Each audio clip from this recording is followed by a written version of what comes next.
Hi everybody, welcome to Q&A Wednesday. It is the 13th of June. Can you believe it? We are halfway through the month, which means that we've only got like 2 weeks left of this financial year, which is completely ridiculous, or till the end of the first half if you are in the States or the UK, because I don't believe that you guys work within the same financial years as us. So that's kind of interesting.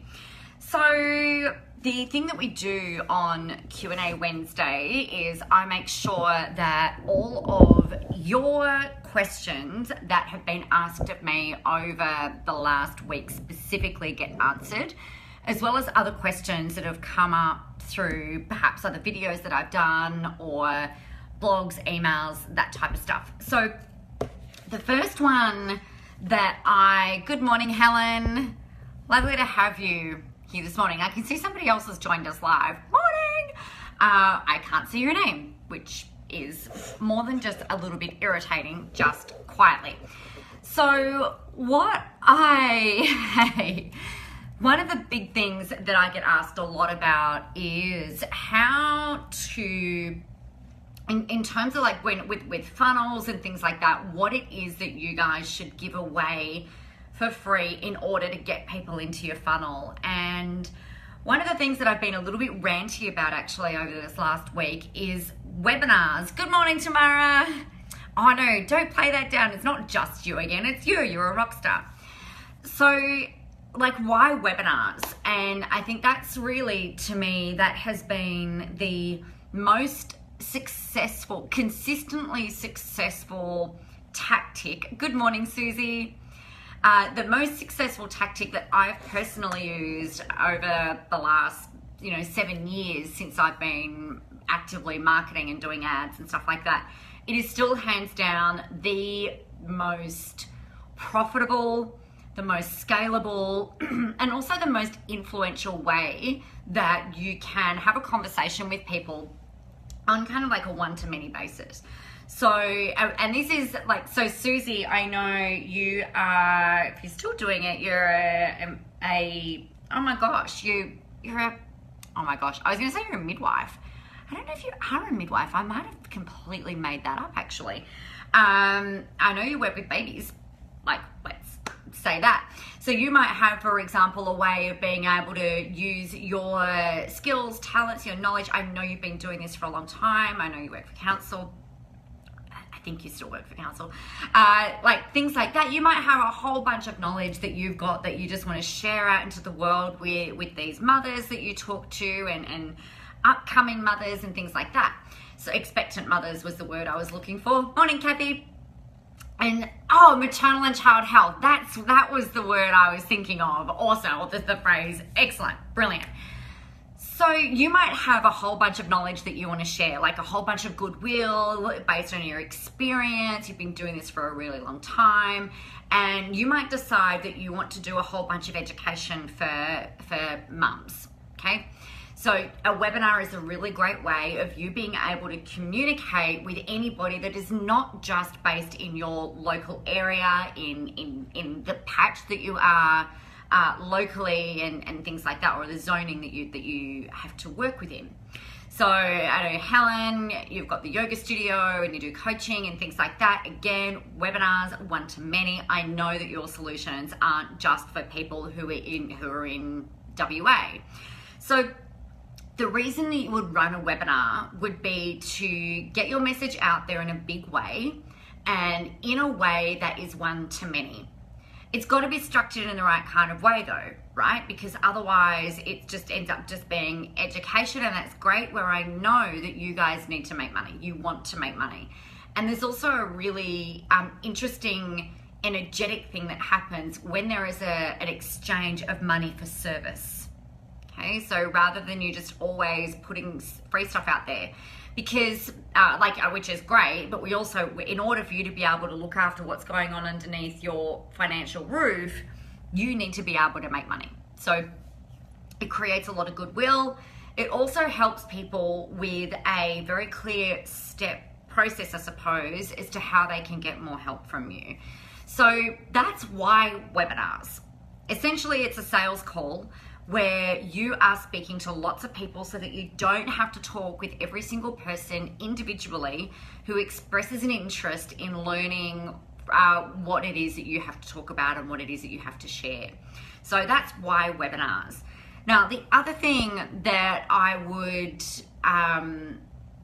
be considering when you're thinking about marketing, because I mean, you can put out checklists, templates, downloads, ebooks, books, guides, like there are a ton of things that you could use, that you could do, that you could put out there in order to get people into your marketing funnel, which is exchanging a name and an email address for something of high value, right? It's got to be high value. Otherwise, you've got no business asking anyone for their information.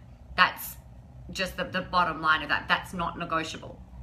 So the thing with webinars, don't do a pre-recorded one. Please, respect your audience. If you're going to do a pre-recorded webinar, call it a freaking video training series.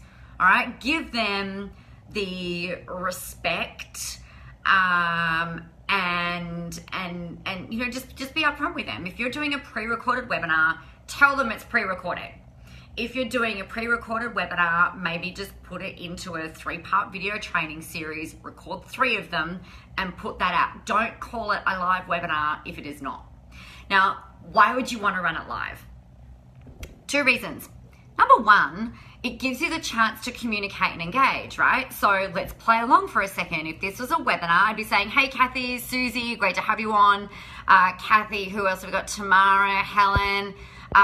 Just let me know that this is making sense. Okay, so you guys right now, who are all of you who are listening right now, just type a comment into the comment box for me. Let me know that you're with me. Okay, awesome. Thanks, Susie. Excellent. Great. So this is why you'd want to run a live webinar, right? Jones literally just asked a question and she says, what platform do you recommend for running a webinar? So it gives me the real-time ability to be able to answer that, right? So thanks, Susie. Thanks, Kathy. Awesome. Brilliant, Tamara. Thank you. Cool. So ACE, right? So we run it as, yeah, Kathy, I'll explain that one in a second. Excellent question. So it gives us the real-time ability to be able to connect and engage and answer individual questions, right? So Joan asked what webinar platform. Go to your webinar, just do it. Invest in it. I know it's not cheap. Just buy the freaking thing. It's the cost of doing business. Just do it. Okay? Usually people say, well, why can't I use Zoom or Google Hangouts or blah, blah, blah, whatever else. There are a lot of other reasons that I'm not going to get into today because I'll get ranty and we'll be here till 5. So go to your webinar, just do it. It is the most manageable platform, most reliable platform, most controllable platform that you can utilize right now. I don't know how much it is. You can probably get a quote. Try and get on the phone to a rep, ask for a special pricing. I don't know, just work it out, just buy it, best platform possible, right? Getting off soapbox. Kathy's asked webinar over live.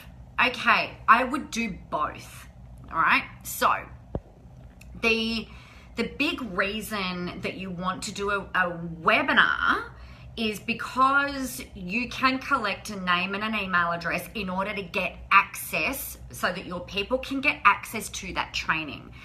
It gives them, they're basically expressing interest in learning from you.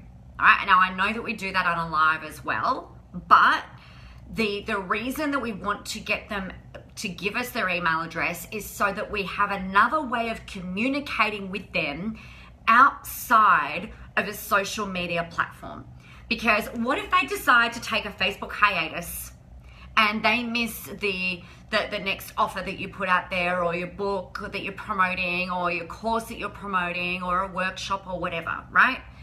It creates a way of you being able to have a slightly different conversation with them than what you can have in social media, right? So Facebook, LinkedIn, Instagram, Twitter, Snapchat, like whatever else, podcasting, you know, they all serve their purpose, but we've also got to be able to get people into your marketing funnel. And that's getting them into your database, onto your email list in a way that is ethical and has high value.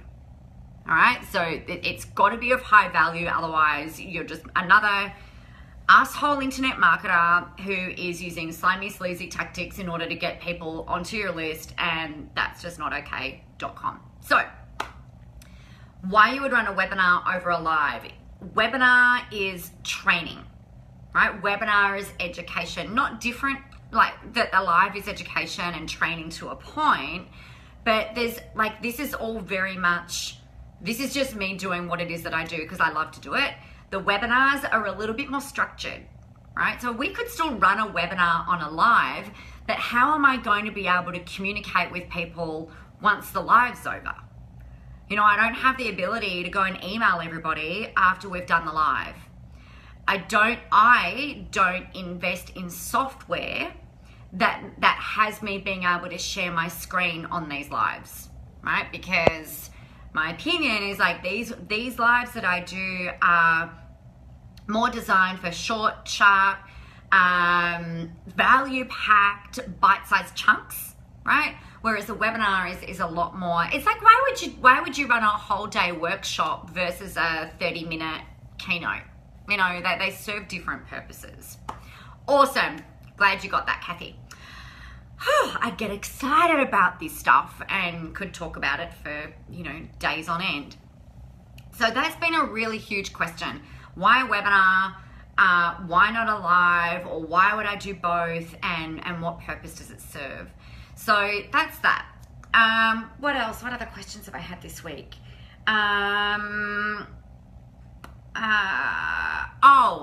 Advertising. Should I advertise or should I not? So I'm part of a couple of groups around the country.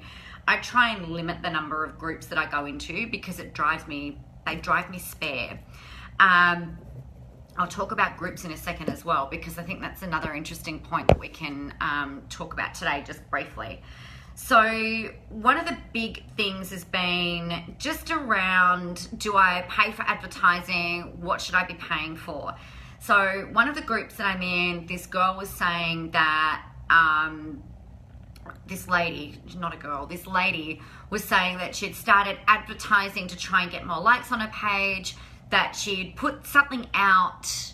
I think it was more around trying to get more likes, trying to get more followers and fans on her business page. And I just said, look, you just need to stop that. Just turn that shit off. You don't need to be doing that. The only time that you really that you want to be advertising is if you are looking to generate a lead, which at a bare minimum, you should be asking for a name and an email address in exchange for something of value, right? So this is paid advertising that we're talking about.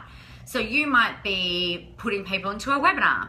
You might be putting people into a guide, checklist, download, whatever, like all of those things that we were talking about before. How much you want to spend?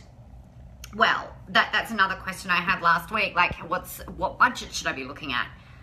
You probably need to be testing it to start with. Your budget is completely up to you. You could start at $5 a day. You might start at $25 a day. You might start at $50 a day. It's completely up to you. It's scalable, right? So as you get them working, you can increase your budget. I personally, even with my big budget corporate clients, I'm like, let's just start at $25 a day. Let's see what happens. Let's do that for a few days. Let's see how the numbers play out. Because sometimes it can take a week of testing, measuring, tweaking, adjusting, and doing some different stuff in order to work out what that audience is going to respond to. If you don't have $25 a day to invest, awesome. Start at 5, start at 10. You know, it's stretchy, yeah? I personally test at $25 a day, usually. If I'm testing multiple different things, then I might invest $50 a day just to test to see how it's going. I do not advertise for likes. Maybe once a year, I might do a likes campaign just to see how it goes, and they always don't work, right? They just don't work. You're spending money on buying likes that don't actually amount to anything. But, you know, sometimes I'm just like, oh, let's just test it. Let's see what happens. So the conversion rates that you're looking for is the people that click on your ad. We're looking for 10% of those people to go over to a landing page. And the people that view the landing page for your free thing, you're looking at that converting somewhere between 20 and 30%. That's what you're looking for, okay? So depending on what you do from there, like everything else then becomes, you know, really kind of tailored to the funnel and the offer and everything like that. Kathy, I only place my ads in Facebook. So I do not put them on Audience Network. I do not put them on Instagram. People on Instagram are click happy. They love the shit out of it, right? So they'll double tap, they don't comment generally. Sometimes they do, but they don't convert to a lead. So you need to test it for your individual market, but for me, doesn't work. I basically turn off everything. I also don't advertise in Messenger. So, and I don't use the bots because I think they are disrespectful. So there's some things that really kind of shit me about social media. And one of them is that there is all this new technology coming out, which is great. I love that part of it. But I think that people are being kind of, it's almost like not taken for a ride, but I don't think a canned question or a canned response or a canned message is okay. Right, Susie's so tired of those messenger bots. They annoy the crap out of me. So I see this happen a lot. You can invest in software for Facebook, LinkedIn, and Instagram, and probably other platforms, but I haven't looked. Oh, definitely Twitter as well, where you can do like auto following, and you can also do auto messaging and just set it up. So the second that someone likes your stuff, say, hey, you know, thank you so much for liking my page, blah, blah, blah, blah, blah. It's canned. It's not personal. And I think that for me anyway, my patience has pretty much run out with those canned things. It's like those comments of, this is a great profile, come over and look at my page. You know, this is a great profile, come and look at my profile. Like, I love your content. You know, those that they are auto comments. They're the bots. I hate it. So for me, if I'm messaging someone, I want to do it personally. I might use a bit of copy and paste stuff, but I will go and look at their profile and personalize what it is that's going on, right? So just that, like, I don't advertise in Messenger for that reason. I think people's patience is wearing a little bit thin, and I'm all for new technology and for testing new things, but for me, it's a little bit shitty. That's my little rant on that. The other thing that I wrote down that I just wanted to mention, so somebody recently asked me about whether or not you should have a Facebook group versus a page or versus an email list. So it's three things, and so like 1, 2, 3, because my phone can't see my coffee cup this morning. So group, page, email list. To me, groups are, I use Facebook groups for my clients. I don't use them for the general public. The reason for that, I think, my opinion, is that there are about 1 billion and one Facebook groups going on out there at the moment. And if somebody chooses to leave the group, then that is awesome. But again, I've got no way of being able to communicate with them. I would much rather use my business page to be able to connect and engage with you guys. And I know before you go there, the reach is down, your organic reach is down, blah, blah, blah. I get it. Stop worrying about it. Just focus on putting value-based content up on your business page. Show up, be there live, because everybody else is automating the shit out of everything. So if you can turn up live, then you're already ahead of the game, right? Facebook groups also, you've got to, they're really hard freaking work, right? Like that public groups, I mean, not your paid client groups. Sometimes your paid client groups can be hard work too. But the Facebook groups, the thing that I've seen and what I've heard, like the reason that we put them in there, the reason that you would have them is to get people onto your list anyway. So why not focus your time and attention and money on building your page, putting out value-based content, giving a place for someone to find you, creating your personal brand through your business page, rather than trying to do your, because you have to have a business page, guys. Like you can't not have a business page on Facebook. You've got to have one. If you are building brand, building businesses, no matter what it is that you're doing, even if you're in corporate, you've got to build a really strong personal brand, and we're looking at building platform, right? So you've got to have a Facebook business page. So if you've got a group, the thing that tends to happen in groups is there is a whole bunch of people who will, like they just kind of want to suck the energy out of everything. And I find them really draining. I've tested it. I found that it also takes a lot of energy to try and get a good volume of people in there in order to have a decent conversation.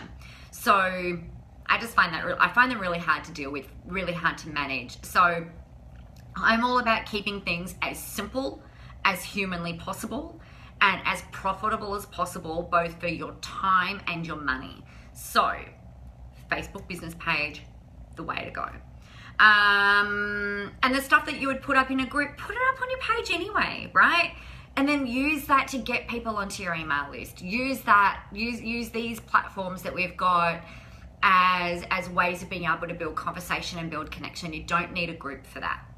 The other thing that happens with these groups, if you see it, no worries, Susie. If you go and have a look at them, yeah, the group feeds are too much. It is so hard to try and sort through any information because people are posting in there all the time when they should actually be out there doing their work. They should be out there doing the thing that they're supposed to be doing, rather than, using the group. So when you try and find any information, it is so congested and overwhelming, to be honest. So give people a place to go.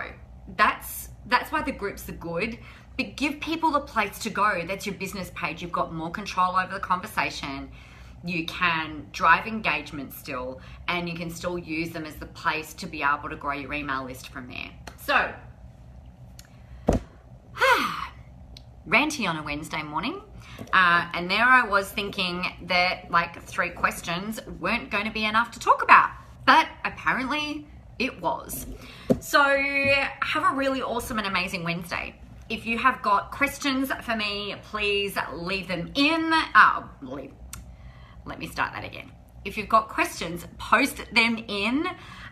Don't leave it till next week, I think was what I was going to say. Don't leave them till next week to ask. Post them in here. You can message me on my page. You can email me. You can find me anywhere that you can get on social, because I'm all over the place.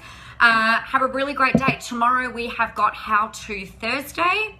I haven't decided yet on the topic, so if you've got a question, then let me know and I will do some stuff around that. So have a beautiful and amazing Wednesday. Be super productive.